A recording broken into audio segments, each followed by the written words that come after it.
For today's video, we're going to get some gameplay with the new Outlander, Sanguine Dusk. I was able to get her as a reward from the FORTNITE Part 2 quest. Once you complete that stakeout quest, you'll be given this new Outlander as a reward. And before we start evolving her, I do want to spin her around real quick just to show you what the original outfit looks like. And that's what Sanguine Dusk looks like when you first get her. Anyways, let's go ahead and max her out.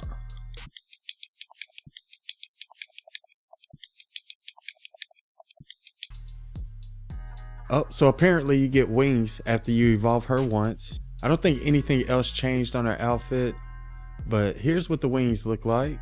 So yeah, you'll get the wings after the first time you evolve her. Let's go ahead and finish maxing her out.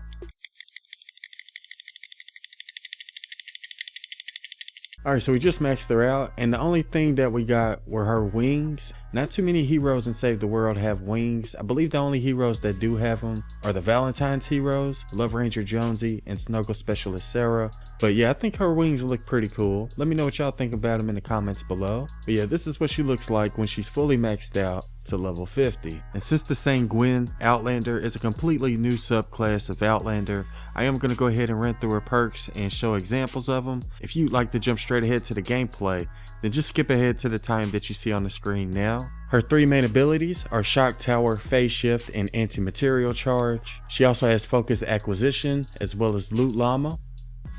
She also has Phase Siphon, which is one of the new perks, and it's going to make your Phase Shift do damage to enemies and restore health. She also has Capacitor, which increases the duration of Shock Tower. She also has an Outlander, which is whenever you kill 3 enemies within 10 seconds after using your Phase Shift, you'll immediately get that Phase Shift charged back. She also has Phase Shield, which is going to make your Phase Shift force the shield to regenerate for 2 seconds, and your shield will regenerate even if you continue to take damage, but it'll only regenerate at 20% of the regular rate. She also has Long Arm of the Law, which increases the travel distance of Anti-Material Charge by 1.5 tiles. She also has In the Zone, as well as Super Siphon, which is another new perk, and that's going to increase the amount of health you get from your Phase Shift. And she also has Phased and Confused, which gives you an additional 2 Phase Shift charges. And at the very bottom it says uses Phase Shift to steal health from enemies. And for her support squad bonus, she has Energized, which is going to increase your energy damage by 20% when you have her fully maxed out. And yeah, that sums it up for all of her perks. And as for our loadout, we have Shuriken Master in our support slot, so our abilities can do more damage. And we have Birthday Ramirez in our tactical slot, so our Phase Shift can cause a blast and knock enemies backwards. And the mission we're going to do is this level 100 repair the shelter, and we're also going to do it solo. So, how's it going? You doing alright? Look like Thanos' little brother. So yeah, here's my new pet blaster. Leave a like if you want me to do a tutorial on how to make blasters your pet. Alright, so before we get into the gameplay, I did want to show examples of her perks.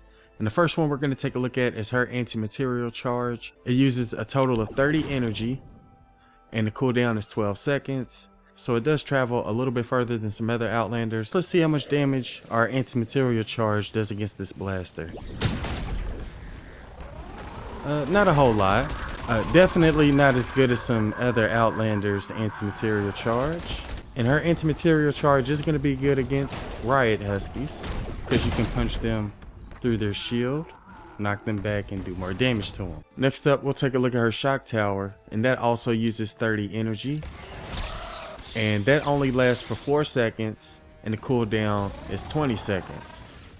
And I believe the range on that is a little less than 1.5 tiles. As you saw, we didn't do damage to all the husks. But the Shock Tower with the Charge Fragment uses 0 energy, and it only has a 14-second cooldown, and it also lasts a little bit longer. I believe it lasted for 7 seconds there. So you definitely want to try to use your Shock Towers with Charged Fragments. A couple of other things I should point out in regards to her Shock Tower is that it does energy damage, and it can stun smaller husks.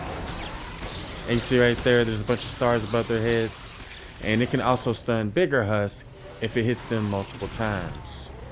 So I'll try to show an example of that as well. Alright, let's go ahead and try to stun these husks. I stunned one of them. There he goes. So yeah, it can stun mist monsters as well. But yeah, let's go ahead and use our Shock Tower with the Charge Fragment and see how much damage it does against this level 100 Smasher.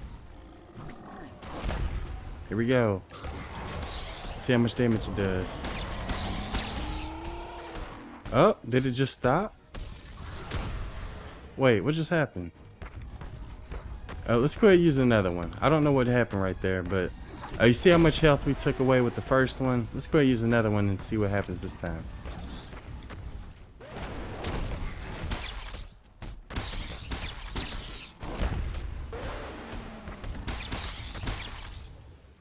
So yeah, it doesn't really do a whole lot of damage by itself. I think it's going to be better to use the shock tower when you have a lot of husks grouped up together. Not really going to be good for taking out smashers though. If anything, you may want to use it on smashers so it can stun them. And the last ability we're going to take a look at is her phase shift. And if you look in the bottom right, you can see she has a total of 5 charges.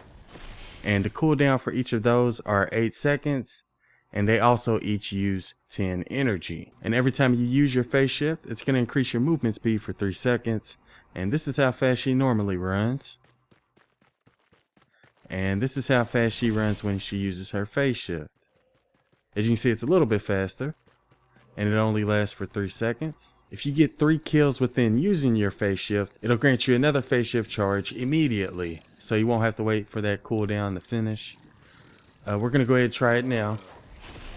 Kill 3 enemies within 10 seconds, and boom, we already got our 5th charge back. It also forces your shield to regenerate, so let's go ahead and lose our shield real quick. Oh, let's not die. Let's try not to die. Alright, so you use your phase shift, and it starts regenerating your shield right away. So let's go use it again, and it starts regenerating again. It is sort of a pause before it starts fully regenerating, but every time you phase shift, it will regenerate a little bit right away. We ended up getting a total of 5,900 shield immediately right after we phase shifted. And then you'll have to wait a few more seconds for it to fully regenerate. So we didn't really get a whole lot of shield from it, but it will help you get some of it back immediately. And the last thing I wanted to point out in regards to the phase shift is that it can heal you as well as do damage to husks. So as you can see, our health is currently at 42,600, and once we phase shift into a group of enemies, it ended up increasing to 91,000. So that's actually a really good way to increase your health, is to phase shift through a group of enemies, and now our health is totally full. That is a really good way to increase your health, people. I don't know if there's any other hero ability in the game that increases your health that much that quickly. But yeah, let's go ahead and see how much damage it does against this blaster. Again, it's probably not going to be much, but I do want to go ahead and show how much we do. Here we go. Look, it just took away a slither of health. So yeah, although her phase shift can do damage to husks, it doesn't really do a whole lot. I kind of feel like just like her shock tower, you're going to want to use it in a large group of husks in order to damage as many husks as you can and increase your health as much as you can. But I do think her phase shift is one of the best abilities in the game when it comes to getting your health back. And I think that sums up all of her perks. Let's go ahead and get into the gameplay.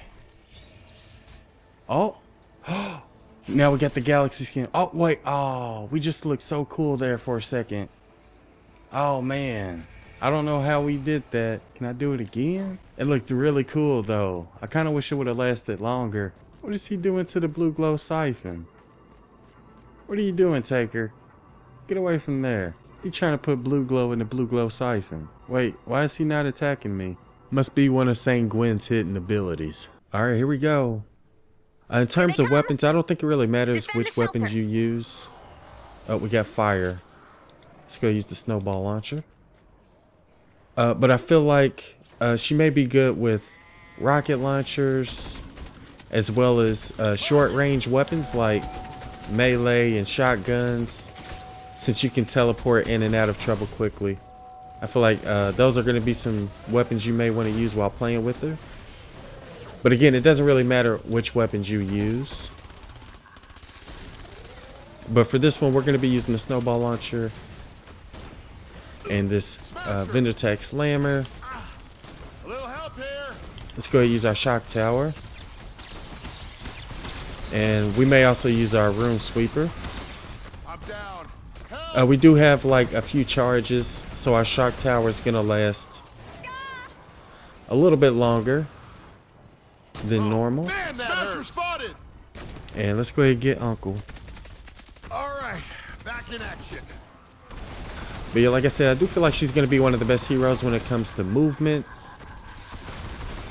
and survivability. Oh, and watch me end up dying when I say it.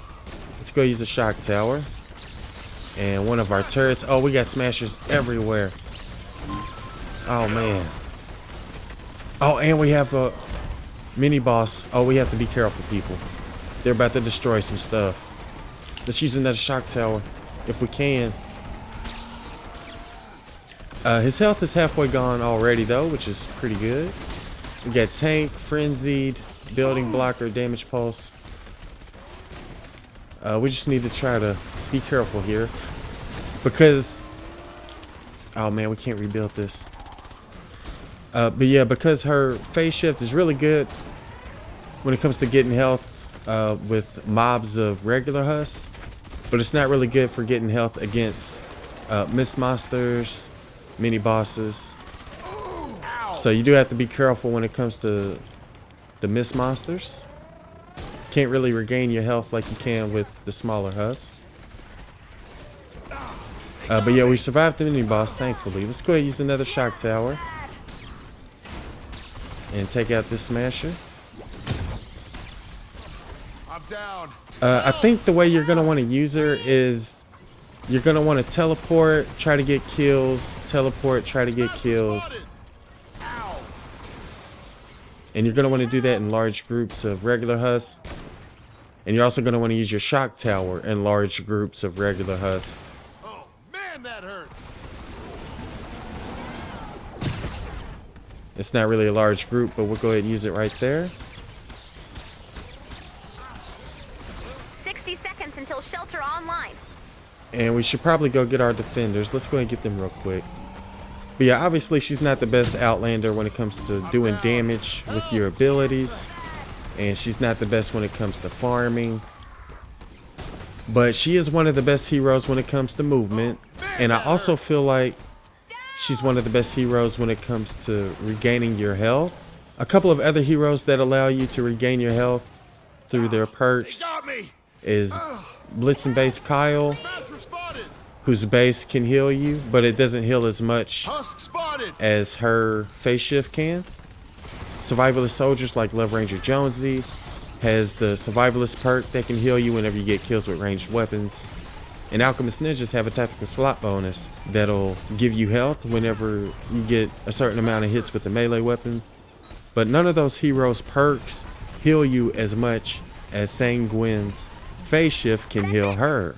This shelter is now ready for action. So not only is she good when it comes to moving around the map quickly, but she's also good when it comes to regenerating her health. But like I said, in my opinion, she's not the best Outlander when it comes to doing damage with weapons and abilities or farming for resources and materials. But yeah, that'll do it for our first Sanguine Dusk gameplay. Let me know what you think about her in the comments below. Hope y'all found the video useful, and thanks for watching.